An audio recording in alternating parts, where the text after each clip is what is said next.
afternoon, everyone. Welcome to our session. I hope you have a good day today.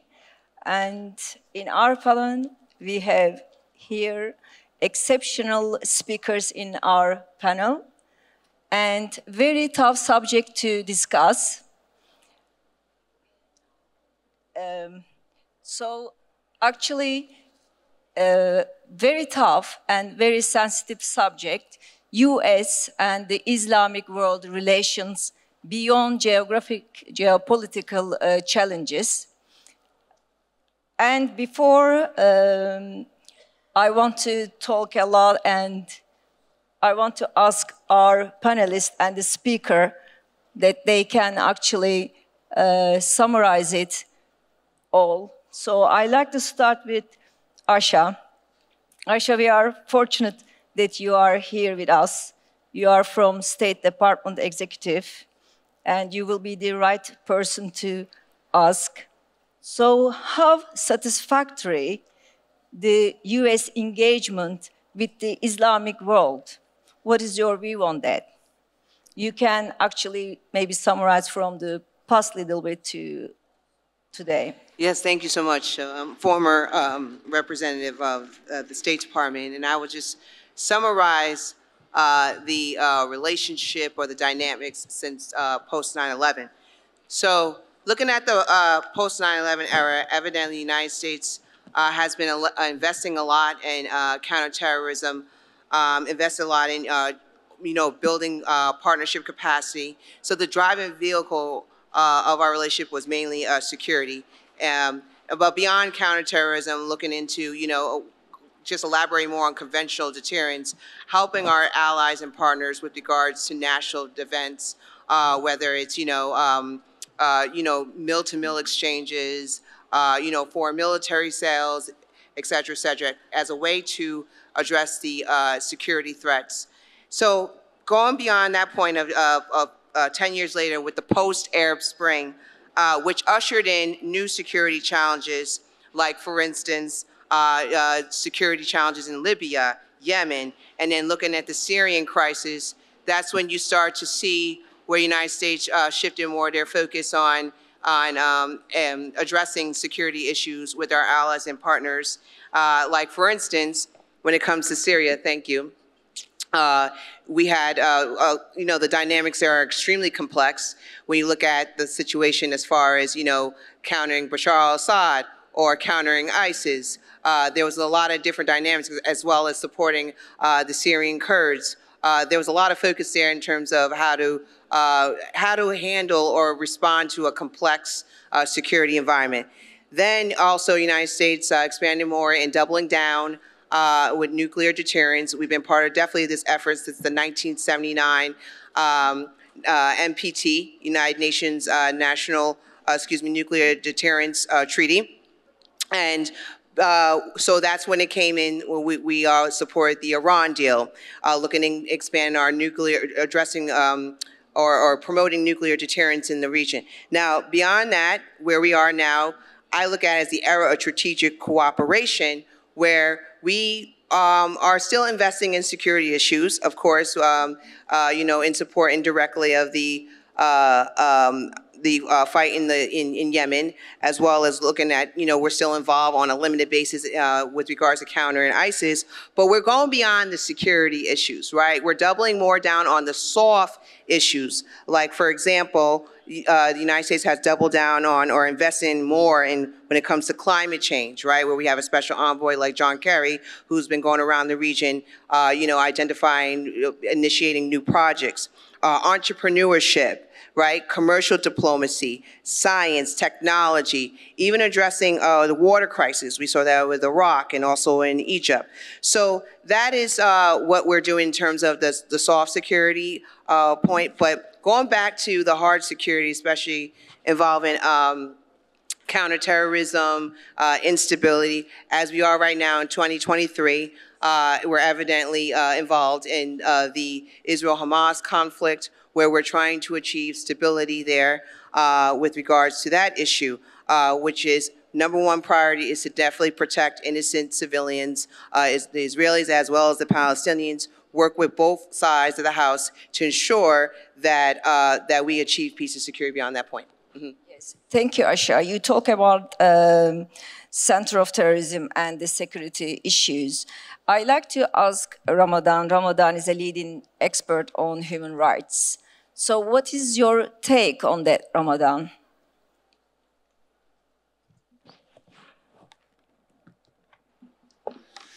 شكرا للحضور.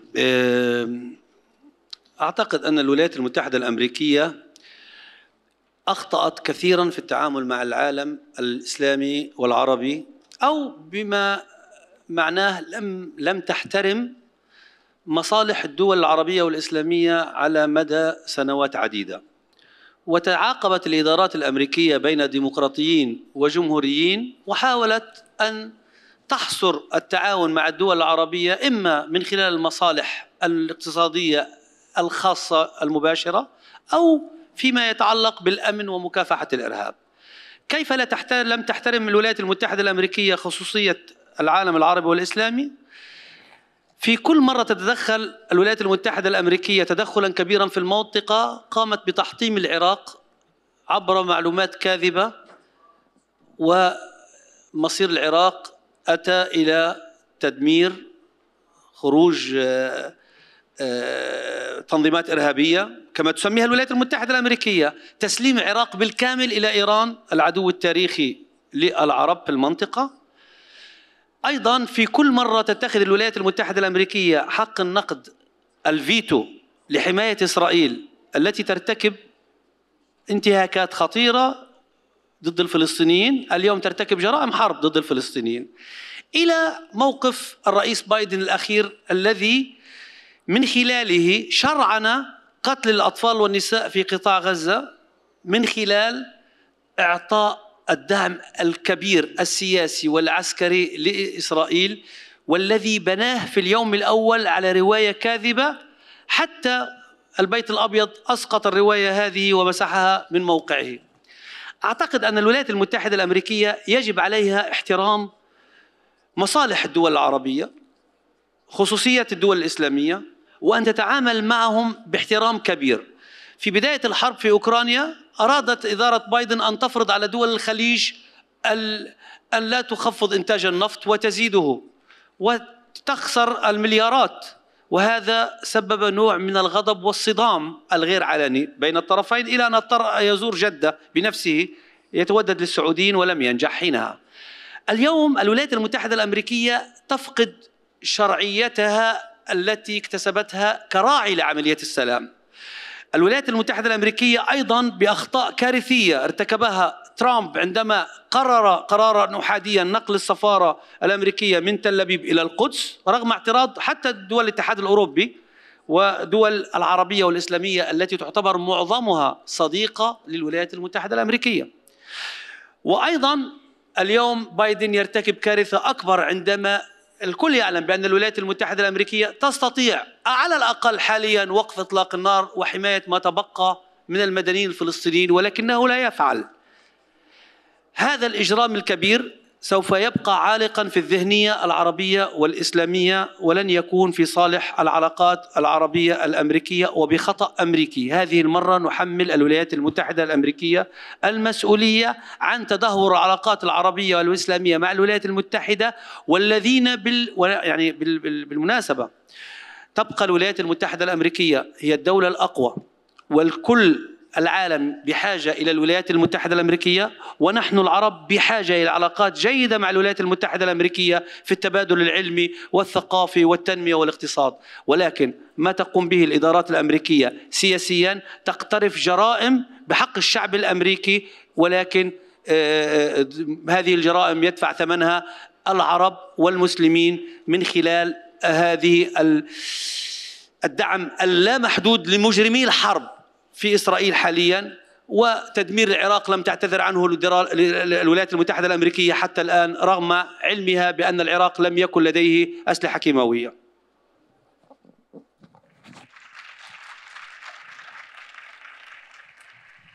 Thank you, Ramadan. I was going to ask something else. Ilan, you are Vice President of American Foreign Policy Center. But would you like to say something what just Ramadan was saying? Well, it's interesting. I'm going to try to avoid this conversation as much as possible because I think tempers are sort of, passions are high. What I do think it's necessary to understand is... Okay, maybe just a quick remark, please. Oh, yeah, okay. That I can do. I was getting there anyway.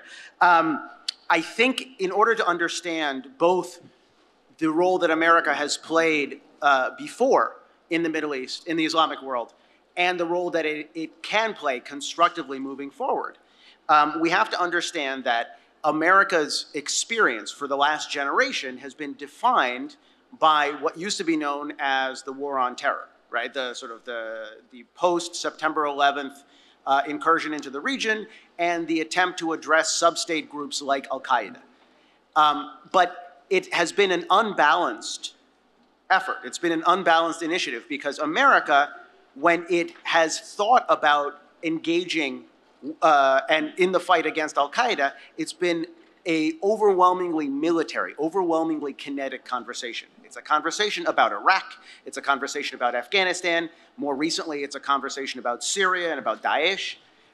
What we have been really missing so far in the United States is a serious conversation about the intellectual realm, the ideological realm, where we have, this is, to my mind, this is the most important, most significant and decisive battlefield, but it's also not a battlefield where the United States can lead. And this is the secondary problem. The United States is big, and the United States casts a very large shadow on the world stage, and so it assumes that it is the solution to all of the problems. So September 11th happened in the United States, and therefore it was all about us, when in fact we, here on the panel, and all of you know, that it was much more of a conversation that was taking place within the Islamic world itself, and America was made an example of. It was competing ideologies. And so moving forward, I think the more constructive stance that the United States can take is to really begin to think a little bit more seriously about this intellectual realm, this war of ideas. Because if you look across the Muslim world, everywhere in the East, from Indonesia to Uzbekistan to the United Arab Emirates, to Bahrain, to Morocco, right? And every point in between, what you'll see is that there are governments that are dealing with this this common theme. How to build religious legitimacy, how to strengthen the foundations of the state, and do so in a way that marginalizes extremist groups. And all of these countries that I've cited, they all have different ways in which they're doing that. They're doing it in different ways, right? The Indonesian model looks nothing like the Moroccan model, for example.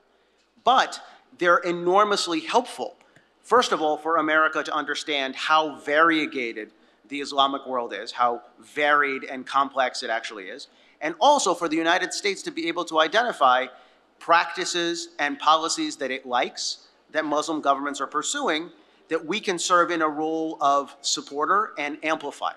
And in this equation at least, right, we heard a lot about the hard security. On the hard security front, the United States leads very, very clearly.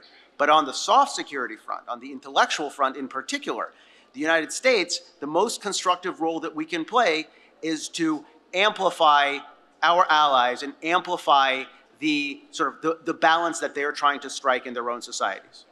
Ilan, thank you so much for your insightful remarks. I think Muwaffaq wants to say something. Muwaffaq is the communication expert. So you want me to give my presentation, or yes, just because I have a remark to concerning what my friend Ramadan said about President Biden legitimizing the slaughtering of children in Gaza. I mean, this is a policy symposium, and we're talking about policy here. And I think this is a mischaracterization. I know innocent civilians are dying in this conflict, but to come and say such a blunt statement in a forum like this, I want to just say it on the record that this is mischaracterization of the real position of the President of the United States. This is just to answer to what Ramadan said. Concerning, I have few remarks about the issue. I have reservation about the title of the panel. The U.S. kind of versus the Muslim world. There are millions of Muslims living in the US. They are Americans, and they are empowered. They serve in the armed forces. Some of them serve in the US Congress. However, there is I don't want to call it a misperception, but that's the impression, that the last wars that the US had conducted happened to be in the Muslim world since 1990, but not all of them were like US against the Muslim world. I remember in 1980 when Saddam invaded Kuwait, the US forces liberated a Muslim country called Kuwait. And when nobody could help Muslim Bosnians, the United States bombed Serbia. They came to the rescue of Muslims in Bosnia. And also I would like to point out the 19 terrorists that came and attacked on September 11. None of them is an American Muslim or an Arab American. It gives you an idea that the environment in the US is not repressive for that community. Muslim Americans and Arab Americans, I've seen surveys about it. They live better than the average American in terms of owning a house and living comfortably in the United States. However, we have generators of anti-Americanism. Some of it is expressed in Europe more than the Middle East. However, in the Middle East, maybe because of the economic conditions, the poverty, it turns to be more violent. Anti-Americanism in the 20th century became, I one day jokingly said, maybe it should be added to the Olympic Games. You go to Europe and France and some leftist circles, I hear more anti-Americanism than in the Muslim world. So there is a lot of miscommunication and misperception in this relationship between, and again, I express my reservation, the Muslim world versus the United States. I mean, there are bilateral relationship between the US. It's not the US versus the Muslim world. Thank you. Thank you so much, Muhammad. Before you, Alan, I want to ask Ilan, just move a little bit away. Of course, the Islamic world is not a paradise for human rights, democracy, or protection of minorities. So I'd like to ask you how the Western engagement with the Islamic world could help improve the Islamic world. So I think it's a very good question, and I think that the U.S. has not done a good job of navigating this, right? The U.S. has tended in our policy to oscillate between a very hands-off attitude to human rights. Good example is the Trump administration's approach to Saudi Arabia, for example, to a policy like the current administration has in which it puts human rights above other considerations, and then it's forced to make amendments later. This is also sort of the Saudi example. And this shows you, I think, a little bit how American policy has become a little bit of a pendulum. Every administration tends to pursue policies, right, across the board in foreign policy, but you know, we're talking about the Islamic world now, and I think it applies here as well, policies that are the photo negative of what the administration before did. So the Trump administration came in and it made a priority of reversing the 2015 nuclear deal that Obama had struck with Iran. Without coming up with, I would argue, without coming up with a sort of a very robust plan B. And the same has happened, I would argue, now, where the Biden administration came in and it has reversed Trump's maximum pressure approach and gone back to the 2015 nuclear deal, even though the regional context over the last half decade has changed pretty substantially. There's been no modernization of the Obama policy. And so we're sort of stuck in this reactive loop. And in the process, we're missing big things. We're missing big things like what's changing in the political and the security environment of the region. And when we do notice, we tend to overreact. So I would argue that neither the Trump administration nor the Biden administration had the right touch when it came to balancing political and human rights concerns with regard to Saudi Arabia. Because on the one hand, there's legitimate things to worry about. But on the other hand, there has been, at least in this administration, I think, too little of an appreciation for the fact that Saudi society itself is changing. So the goal here is not to lecture. The goal here is to take the field as it lies and to try to evolve with it. And I think we could do a better job, unfortunately, at that. Thank you so much, Ian. As I am a journalist, I would like to ask a question to Mohammed, because we have been talking about this subject, but not media also plays very important role in the conflict, like the Gaza conflict, like right now. The war on Gaza, we have lost tens of thousands of people right now as we speak. People are dying, and we all are heartbroken here. And media there and trying to report, and there are lots of misunderstanding and prejudice between the Islamic world and the Western world. What do you think, as an expert? You're reporting, you are moderating, you are writing on it. So what kind of role media is playing? And so right now, recently, what is your view on that? Thank you for the question. Before I talk about how the social media and the media is tackling the current conflict in Gaza, I would like to make a quick observation. I was told by people in the industry that in this part of the world, talking about the Middle East, people are spending, when I say people, governments and intelligence apparatus, are spending more money to disinform on social media more than media outlets are spending to generate the truth and report on conflicts. So it's sometimes you have. I'm an avid, believer in freedom of the speech, but I think because of the social media, we need to protect the public from disinformation.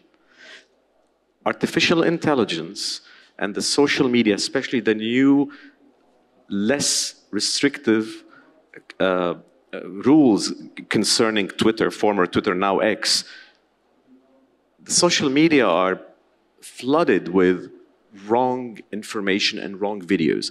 Unfortunately, the majority of people are shaping up their opinion, and mainly the younger generation, from social media, from TikTok, from Instagram, from Facebook, and from X platform.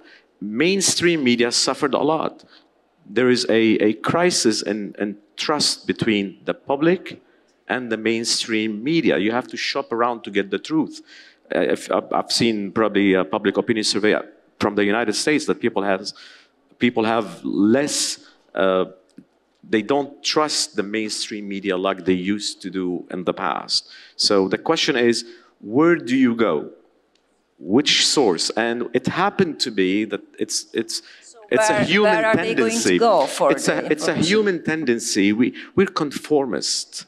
We like to go to verify what we believe in, not to seek the truth. I give you an example. I'm sure you know about the groups on WhatsApp and what have you. I rarely receive an article from a friend or a picture or a joke opposed to his or her views. We always love to verify what we believe in. We don't go and search Google to find out the truth. So it's becoming very complicated, but the main thing is, how do people shape up their opinion vis-a-vis any issue? We don't have a clear answer. We don't know what to trust. It's a shopping. It's not like a one-stop stop. You go to one source and believe it. Sometimes I hear something, but I would like to confirm it. This is what we have to train people to, not to trust, like what Reagan used to say, trust but verify. Listen to it, but try to confirm it from a trusted source of information. And right now there is a crisis and a huge gap between what people believe, and the mistrust is widening between the consumers of the media and the mainstream media, yes, whether it's Western or Arabic. Thank you. So it is very important to reach the right information, not just jump in any resources coming information. Marisa is from Wilson Center. Marisa, would you like to say regarding the role of media, and you are actually working on that subject recently, I believe? Yeah, thank you so much. I mean, what I can also add to what Mofa outlined earlier about disinformation and misinformation is the importance of media literacy. And we are not really seeing a lot of investment in media literacy. And that is, of course, very challenging because you have younger generation that is very very able to use different technological, new tech, different social media platforms. But it's what Muwaffa mentioned in terms of, well, how do you verify this information? How do you know that this is credible information? But going back to sort of the role of the media and how, this defines relations, or, I want to say more perceptions between, the United States and the people in, Muslim majority countries. They are really coming at various junctures, looking at the same conflict through different lenses in most cases. And that's how the narrative is shaped differently in the region than it is in other parts of the world. And that is one way to sort of polarize, and we see how disinformation campaigns also add to that and make it more difficult. But that is also why US policy investments, or US government investments in what my colleagues mentioned earlier, in soft security initiatives, is critical. It's to ensure that there are engagements with the United States that are beyond military engagements of the United States in the region, because that's one of the main prisms through which the United States is viewed. If you look at the various surveys that have been conducted, whether it's by the Arab Barometer out of Princeton University or the Arab Youth Survey out of the United Arab Emirates, you see that the United States is very much viewed through the foreign policy lens, through its engagement in the region, through the foreign policy prism. But when questions are asked further about technology, innovation, about where would you immigrate if you want to immigrate, and we know that when youth are asked about immigration, there's unfortunately a very large percentage who want to immigrate from their countries due to high unemployment, etc. Most people point to the West, most people point to the United States, because most people in also other surveys value the rule of law, they value democracy or democratic values. And I think that's part of the conversation that is sometimes not necessarily missing, but it's overridden by the geopolitical issues that completely overshadow all the other aspects of this. And it's very difficult to sometimes disentangle these issues. Thank you very much, Marisa. We took a careful note of what you said. Now I'd like to turn to Ellen. Ellen is a president in Simpson Center. Actually, Ellen, maybe we'll be totally going back to in the subject. What do you believe and what do you think? Is it Islamic world? Description for the Islamic world. What do you think about calling Islamic world? Thank you. Thanks very much. So I do appreciate having a chance to a little bit step back, and in the interest of truth-telling and making sure that we all have a baseline of facts that we agree must be true, I think it's important to put in perspective that even the phrase U.S. engagement in the Islamic world is, as I think was already noted, a post-9/11 adjustment in U.S. vocabulary, and it was President Bush who wanted to make very clear we are not at war with Islam, we are at war with extremism.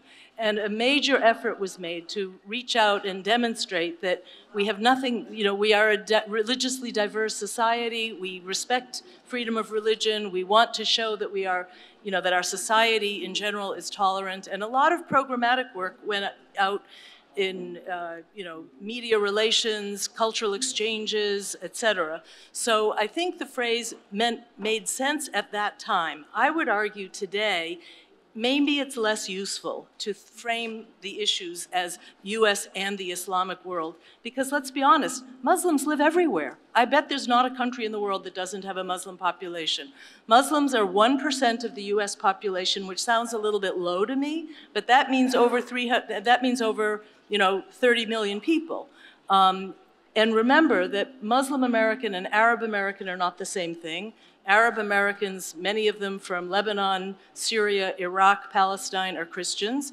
Muslim Americans can also include Pakistanis, Indonesians, Indians, etc. So we want to be careful about our terminology, but I appreciate the chance to say that Islamic world is in a way not a particularly useful category, because normally the way our government behaves is geography matters. So you have people who work on the Middle East, people who work on Europe, people who work on Africa. Every one of those groups of specialists there'll be some interaction with Muslim populations, but they don't think of the policy as driven by religion as the motivating factor, as the animating principle. So I just wanted to, lay out a few of those facts. I do think the U.S., and I appreciated Muwafiq reminding us that in many cases where Muslims are a minority, the United States has actually had a pro-human rights policy. We supported negotiations over the status of Muslims in the Philippines, Mindanao. We've supported, the Bosnian Muslims were already mentioned. There were, Turks in Bulgaria. There were Muslim populations under stress. We care of the Muslims of Western China. That could be an issue in US-China relations because we will take the human rights position on that. So, I want to make sure that we get it right, that in some cases, our concern about Muslim minorities is a positive human rights strategy for the United States. But I think we have to also accept the basic principle that right now perceptions of the United States, certainly in the Arab world, but even beyond the Arab world, are very negative because of the war in Gaza and American support for Israel. So we have to also be honest with ourselves that even if we've been doing programmatic work, development assistance, et cetera, the publics are suspicious of American policy. So that's a genuine challenge for us, I think. So I don't know if that's a way to begin. There was one other thought I had about the other last point I want to make is when we talk about the United States, remember that you don't want to talk exclusively about the government. Civil society is also a player.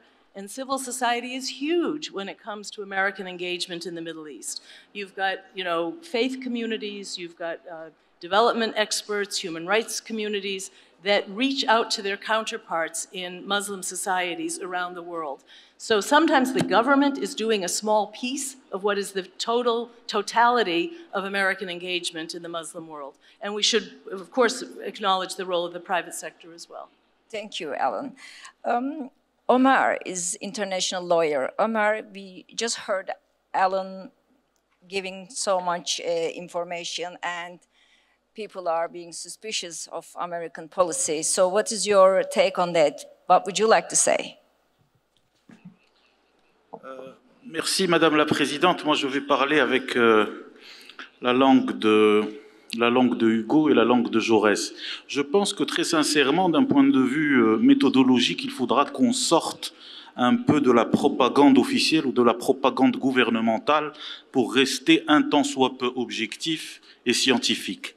La relation des États-Unis d'Amérique avec le monde musulman est une relation qui est née de la guerre froide. Pourquoi elle est née de la guerre froide? Parce qu'après la Deuxième Guerre mondiale, où les États-Unis faisaient partie de la solution, pour éventuellement mettre fin au régime nazi en Europe, eh bien, il y a eu la lutte contre le communisme.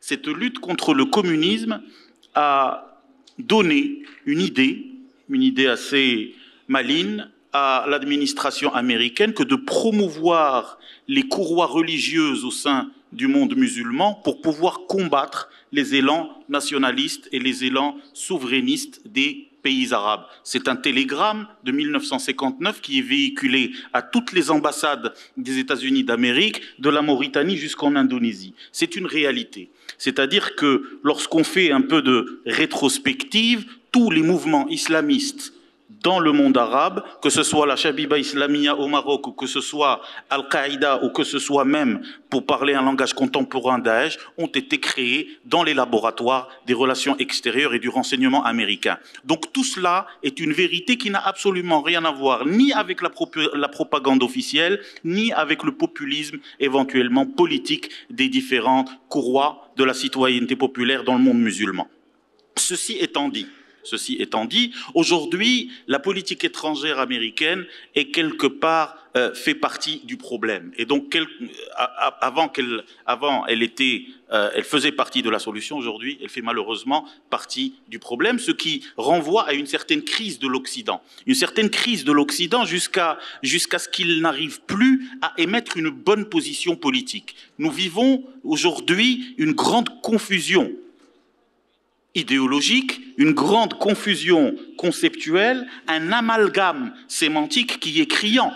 Aujourd'hui, nous ne faisons plus la différence entre l'agresseur et la victime.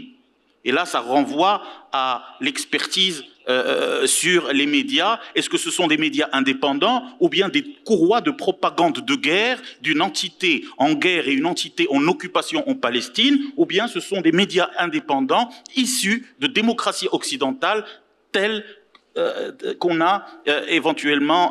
auxquelles on a éventuellement cru pendant longtemps parce que c'était le véhicule des droits humains et tout le reste. Nous faisons aussi l'amalgame entre la paix et la justice. Nous parlons de paix, mais à quel prix?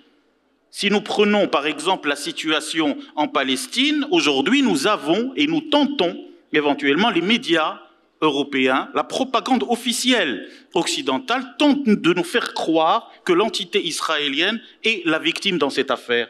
Mais bien évidemment que nous savons tous que l'agresseur, c'est l'occupant et la victime, c'est le peuple palestinien. Il n'y a pas de droit à la défense, il y a un droit à la résistance et il y a une occupation qui doit être levée du territoire palestinien. Il n'y a pas de paix sans justice. Donc aujourd'hui, la position occidentale, c'est d'essayer de nous faire croire que l'Ukraine, c'est la Palestine et que l'agresseur est la victime et que le civil est aussi militaire. Lorsqu'on parle de civil, de qui on parle très exactement ? Est-ce qu'on parle des 350 000 ou de millions de réservistes au sein d'Israël qui sont en embuscade quant aux différents crimes de guerre par rapport au traité de Rome vis-à-vis du peuple palestinien? De quoi parle-t-on exactement? Donc aujourd'hui, il y a une crise en Occident qui est sans nom, notamment sur son registre éthique et sur son registre politique. C'est en 2008 qu'un rapport, je pense, officiel de la CIA était sur le bureau de Barack Obama, disant que l'État d'Israël est quelque part coûteux, à la fois économiquement, politiquement et éthiquement pour l'administration des États-Unis d'Amérique. Et c'est pour cela qu'aujourd'hui, pour se concentrer sur la question chinoise, est en train de quitter la Méditerranée en laissant éventuellement une alliance dite sémite entre Israël et les gouvernements arabes qui n'est pas du tout, qui est une mayonnaise qui ne peut pas prendre vu que les peuples sont épris de justice. Aujourd'hui, la position officielle du Maroc, elle est claire, aussi bien au niveau de la position de Sa Majesté le roi que du peuple marocain, c'est que la Palestine doit être indépendante. Ce qui se passe aujourd'hui sur le terrain, par la couverture, le chèque à blanc donné à l'Occident pour que le gouvernement israélien soit dans la qualification des 4 crimes de guerre énoncés par le traité de Rome de 1957 est quelque part dangereux pour l'Occident lui-même. L'Occident a créé une greffe dans le Moyen-Orient pour servir ses intérêts géostratégiques. L'ancien monde bipolaire est terminé. Le nouveau monde a du mal à naître. Et entre les deux, il y a des monstres qui surgissent. C'est Gramsci qui le disait. Le monstre, ça ne sera pas, et ce n'est pas le peuple palestinien. Le monstre, c'est l'occupant. Ce n'est pas les Palestiniens, ce n'est pas la Palestine. Donc à partir de là... Donc à partir de là, il faut que le mensonge soit essuyé de ces affaires et que tout le monde reprenne ses esprits. Il faut que l'occupation en Palestine cesse et que les médias, cette couverture médiatique honteuse qui ressemble à une propagande de guerre, cesse. Aujourd'hui, il y a un réel problème dans ce sens. Et donc, la relation entre les États-Unis et le monde musulman a toujours été faite d'intérêt. Quel est cet intérêt que de vouloir désagréger le monde musulman et le monde arabe en créant des conflits séparatistes, en créant des conflits internes, en créant des guerres civiles, en vendant des armes à tout le monde? Ce sont des rapports, des données et des informations qui sont à la disposition de tout le monde. Il n'y a absolument plus, grâce à Internet, aucun secret pour les uns et les autres. Merci et désolé d'avoir... Can you wrap it up, please? Thank you. It was controversial and very interesting, and I just want to move on to Ellen, if Ellen wants to say something on that. Ellen. Well, I think we are at an acute moment where it's very hard we're all agitated because we feel distress at the conflict in Gaza. It is true that US policy has had its moments of genuine failure, and that there is a perception that instead of us being an honest broker, we are the advocate for one side or the other. But the legal facts are that from the 1990s on, we have declared that it's our official policy that there be a two-state solution. You then have to compare that to our behavior. And we did not work hard enough to implement that position. So I certainly I think it's a fair criticism of the United States that from the Clinton administration, after the Clinton administration made a last big push for the formal acceptance of the two-state solution, we a little bit fell back. And one phrase that you hear in American diplomatic history is, we cannot want peace more than the parties themselves. And this, maybe that's not fair, but a perception that the leaders of the two entities, of Palestine and of Israel, have to themselves demonstrate that they will make, courageous positions in favor of a peaceful settlement. Now, I completely accept the reality that it's an asymmetric situation. Israel has much more power and influence than the Palestinian side does. But that's, unfortunately, we have been living with 2 decades of a rather passive American policy to achieve the objective of the two-state solution. What I find particularly sad right now is that even when some American diplomats say, well, we know that the only fair and just solution is 2 states, but a sort of acceptance that neither Israel today nor Palestinians today, who have been mobilized, and pro-Palestinian people across the region, I think the idea of the two-state solution doesn't appeal to them right now.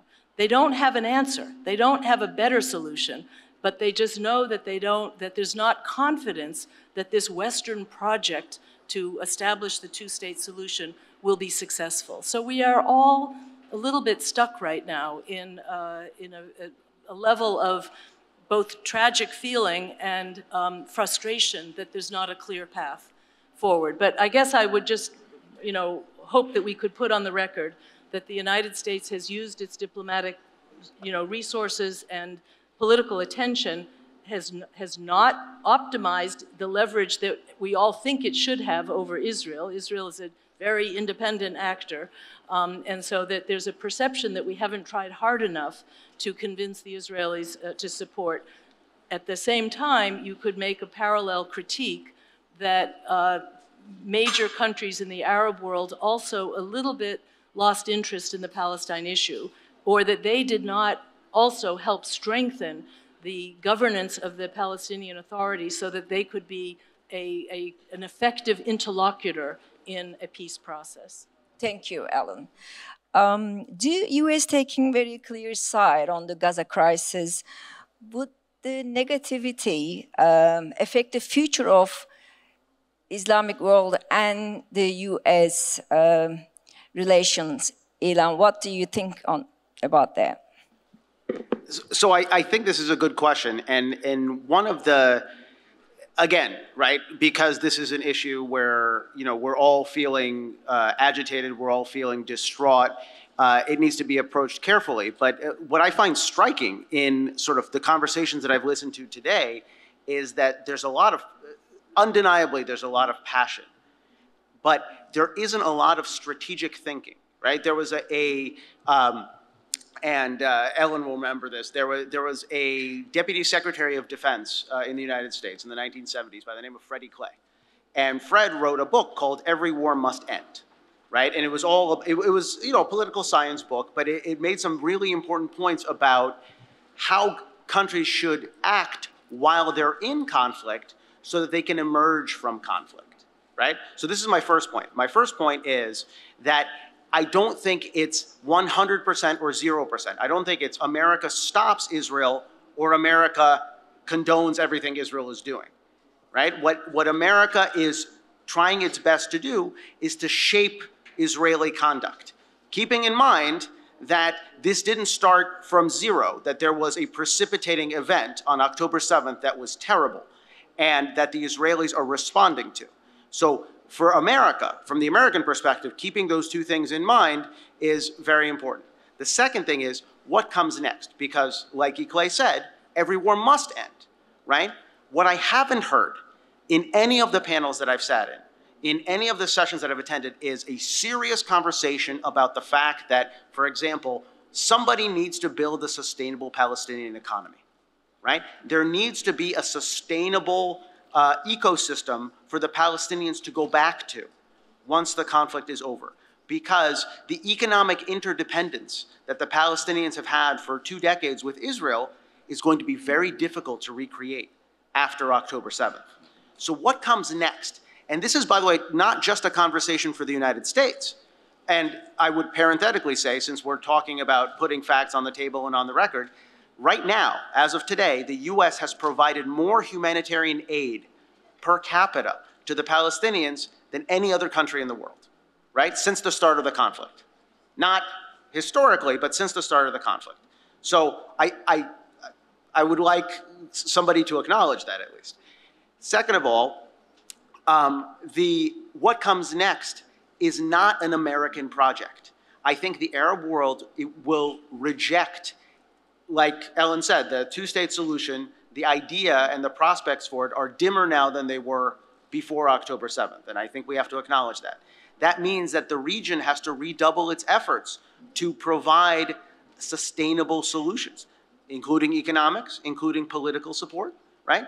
But under the assumption that this conflict is going to end, and we have to build an infrastructure to allow both the Palestinians and the Israelis to transition beyond it. I think that's the conversation that we should be having. Thank you, Ilan. Aisha would like to say something. Yes, I agree for the most part what he mentioned, but I do want to add on as far as what's next. We did get somewhat a perspective on what's next from President Biden after his meeting with President Xi. He said that the Gaza Strip will not be controlled by the Israelis. He's not in favor of that post-conflict. So that is something there. And I do agree as far as moving forward, what was mentioned before, that it should not be an American project. It should be a regional, approach. And, the Americans also should be involved in it, but it should be a collaboration among the region as well as others that are key to this as far as rebuilding it and giving the Palestinians full control of that area. Thank you. Thank you, Aisha. We have 15 minutes left. So, please, yes. I was going to get question from the audience, but please, yes, of course. تعليق على إلين وبيرمان وأشا. يعني الحديث إلين تقول أنه لم يعد بالإمكان الآن قيام دولة فلسطينية. يعني للأسف لم نقم بما يمكن تفعيل ذلك، وعلينا أن نذهب إلى شيء آخر. يتحدث عن سلام اقتصادي. هذه كارثة. هذه كارثة. لم يتحدث منكم أحد عن ضرورة ما يمكن القيام به لوقف نزيف الدم والإبادة الجماعية الآن. ثم يتحدث بيرمان عن أنه يوجد حماس كبير لهذا الموضوع. نعم، يستحق دماء المدنيين تستحق هذا الحماس.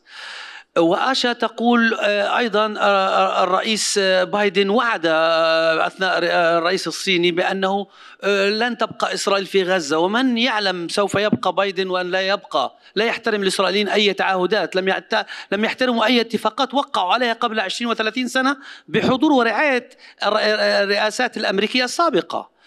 أعتقد أن هنا يعني عار علينا أن نتهرب من تسمية الأمور بمسمياتها. العالم العربي والإسلامي يحب أمريكا ويحترم أمريكا، وأمام الولايات المتحدة الأمريكية الآن رغم كل ما فعلته إدارة بايدن والإدارات اللي قبلها، أمامها فرصة كبيرة لاستعادة ثقة واحترام العالم العربي والإسلامي. ولكن هل لدى الجميع هنا والإدارة الأمريكية الجرأة لاحترام المعايير الإنسانية لحقوق الإنسان، على الأقل لاحترام ما أشرفت عليه الولايات المتحدة الأمريكية من اتفاقيات وقعها العرب والإسرائيليون، الفلسطينيين والإسرائيليون؟ من العار أن لا نعترف بحق هذا الشعب. لماذا لا تقوم الولايات المتحدة، أو أريد من أن لماذا لم تتحدث على تصحيح هذا الخطأ بأن يقوم الرئيس بايدن بالعمل على تفكيك المستوطنات في الضفة الغربية لكي نتمكن من إقامة الدولة الفلسطينية التي تندمين على أننا لا نستطيع القيام بها؟ أعتقد أن العالم يستطيع أن يقوم بالأشياء الصحيحة، ولكن النفاق الكبير والمجاملة على حساب دماء الفلسطينيين غير مقبولة. هؤلاء الشباب هم جيل خرج للدنيا حديثا، لم يعش تاريخ الجرائم الإسرائيلية. وأعتقد أن في الغرب، وأنا أعيش في الغرب، أن الشباب الغربي الآن لم يعد يصدق الأكاذيب التي أضاعت الحقوق الفلسطينية وأظهرت أن الفلسطينيين كأنهم إرهابيين ومجرمين وليس لديهم الحق في الحياة. من حق الفلسطينيين أن يعيشوا على أرض فلسطين وضمن حدود دولة فلسطينية وعاصمتها القدس، وعلى المجتمع الغربي أن يعتذر لهذا الشعب الفلسطيني، بل ويدفع تعويضا لأجيال فلسطينية كان الغرب شريكا في تدمير مقدرات الشعب الفلسطيني. واليوم في القرن ال21 وفي العقد الثالث. Thank you so much. I'd like to give opportunity to the floor also. Yes. Sorry. Okay, please. Yeah. J'ai parlé de propagande tout à l'heure. Moi, je crains à ce que l'administration américaine soit elle-même victime de propagande israélienne. Lorsque j'entends qu'il doit y avoir un développement économique au sein de la Palestine et on pose la question du développement économique au sein des territoires palestiniens occupés. Quel développement économique au sein de l'occupation ? Au sein de la colonisation. C'est un aveuglement ou une naïveté que de poser la question en ces termes. Et deuxièmement, l'histoire de l'occupation de la Palestine n'a pas commencé le 7 octobre 2023, il a commencé en 1948. Si l'administration américaine veut aller vers une résolution sérieuse et une réflexion sérieuse de la question palestinienne, démarrée par le 7 octobre 2023, est une naïveté ou un aveuglement, une hypocrisie. La question a démarré en 1948 par l'occupation de l'entité sioniste de la terre de Palestine, et c'est en ces termes que la réflexion de l'administration américaine doit se poser. Merci. Thank you, Omar. I'd like to get a couple of questions. We only have 10 minutes. You have microphone there? It's coming. Merci. Je me présente, Salah Ad-Din Arif, professeur à l'Université de Paris. Ma question s'adresse à M. Berman. Je suis prof d'économie, j'ai appris dès ma première année à distinguer le produit national brut du bonheur national brut. Je crois qu'il faut parler de dignité avant de parler du reste. Voilà, je voudrais avoir dans votre sentiment sur cette préoccupation économique, alors qu'il y a des problèmes, comme le disait à l'instant M. Benjeloun, il y a des problèmes préalables, bien sûr, à prendre en compte.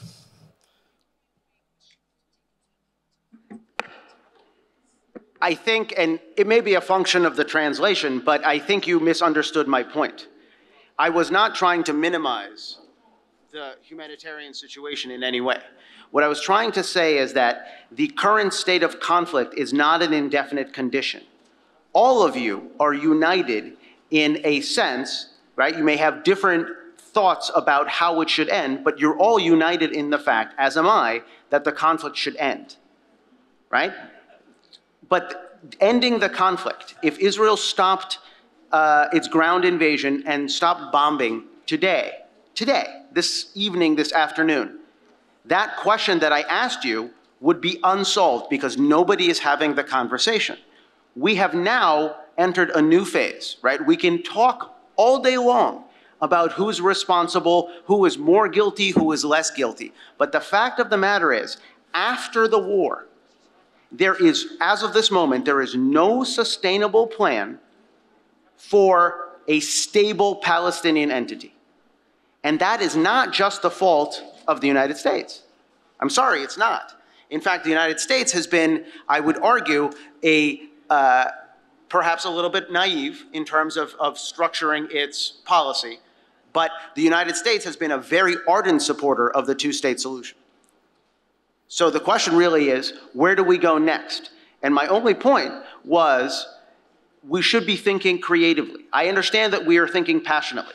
I 100% approve of that. But we should also be thinking strategically and we should be thinking creatively.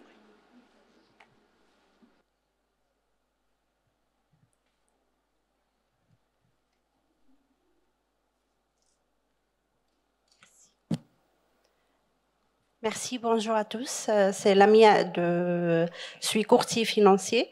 Alors, ma question est dirigée à Madame Hernandez.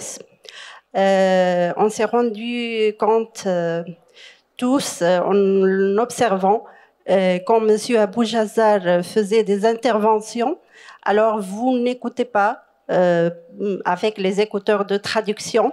Est-ce que parce que vous comprenez parfaitement l'arabe ou bien c'est votre position politique réelle envers d'écouter le peuple palestinien? Merci beaucoup.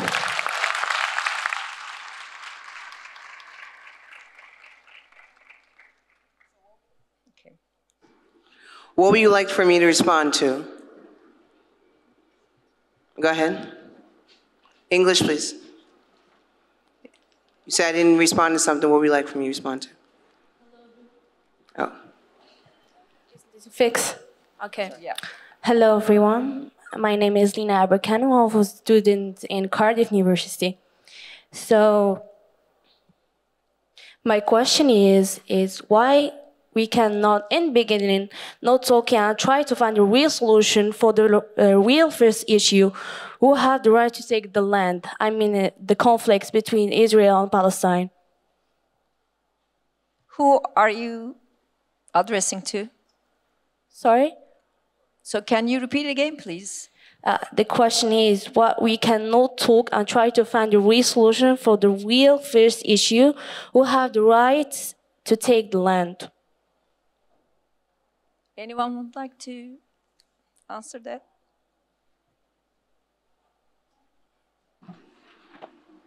If I understand your question, I think there is one and unique solution on the landscape of the Palestine is liberation and independence of Palestine. There is no peace without justice. There is no 7 October, no 67. There is an occupation situation which have and which need to be resolved.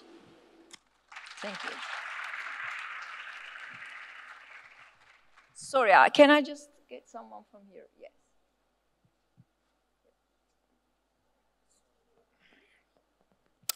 Bonjour, moi je me nomme Nonzon Manu Devois, je suis togolais à l'école supérieure des sciences et technologies de l'ingénierie. Et ma question, je vais être très bref. Peut-être, je me dis que peut-être c'est parce que on attend que les États-Unis réagissent pour que la solution Palestine et l'Israël soit résolue, que depuis là ça traîne. Est-ce que, à part les États-Unis, est-ce qu'on ne peut pas s'en passer des Nations Unies pour chercher une alternative et résoudre ce problème? Merci.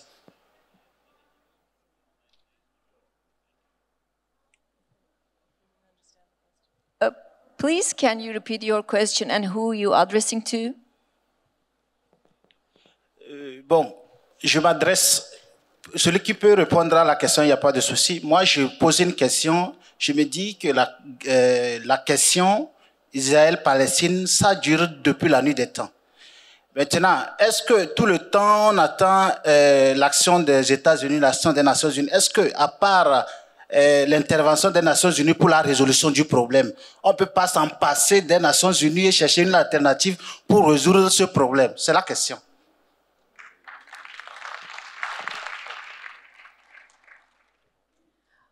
Okay, can we go to the next question, please? Thank you. Yeah, lady there, yeah. Yes, you. Thank you. Hi, my name is Safa Amir. I'm a student of the School of Science of Information. I want to address Mr. Harp. I want to ask you how we can, you said why we don't trust mainstream media anymore. How can we trust them when we saw when the war in Palestine happened, they didn't stream it. Like, for example, in the US, they didn't know that they were bombing after 7. They didn't know that they were bombing constantly Gaza. And also, as we saw recently, the Guardian journal that are trying to hide the letter of bin Laden, that the letter to America that was written from bin Laden, and they are trying to hide it. And it's now being, it's like trending on TikTok and something. I want to ask, how can we trust them when they're trying to hide so much information? Thank you. I'll give you a quick answer. There are reasons why sometimes we don't trust a media outlet. First, they lied in the past, they have a bad track record, or most of the time because they don't give us what we would like to hear. So that's why people would pick a media outlet and say, I trust that media outlet because it resembles my conviction, what I believe in. And again, you know, people have reasons, especially in the Middle East, not to trust the mainstream media because it's mainly funded by governments that people don't trust. And I have noticed Arab media consumers are so politically savvy, they can tell from the headline if it is sponsored by a government and it's paid more than any other community around the world because this is what they have been subject to from day one, since radio times. And again, you know, the best way, as Marisa said, you know, media literacy. You cannot shape up your opinion based on one source. The technology made it a lot easy for us to search. We can quickly find out. You Google, you ask ChatGPT, you can shop around to get or come close to the truth. Thank you. Marisa would like to say something. If I may add something to this. I think people in the region tune into Al Jazeera, Al Arabiya, you know, other pan-Arab channels or maybe local TV stations. And with every development in the West Bank, in Gaza, in Israel, are reported in the Arab media because that's the immediate environment. This is what concerns most people. In the neighboring countries to Israel and Palestine, these issues are even closer to home because you have familial ties, you have friends, and of course historical ties. And so these are front page news on a daily basis. The US media or the Western media cycle runs very differently. And so I think there was so much criticism about how the war has been framed without context.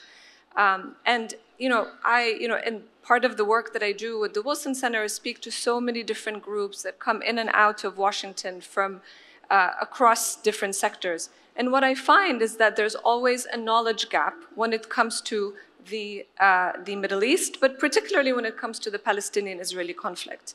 And so I think, you know, there is this, you know, passion. There's a lot of, as Ilan mentioned, there's a lot of passion, there's a lot of anger, and there's a lot of grief. And it's all understandable given the tragic war that we're witnessing.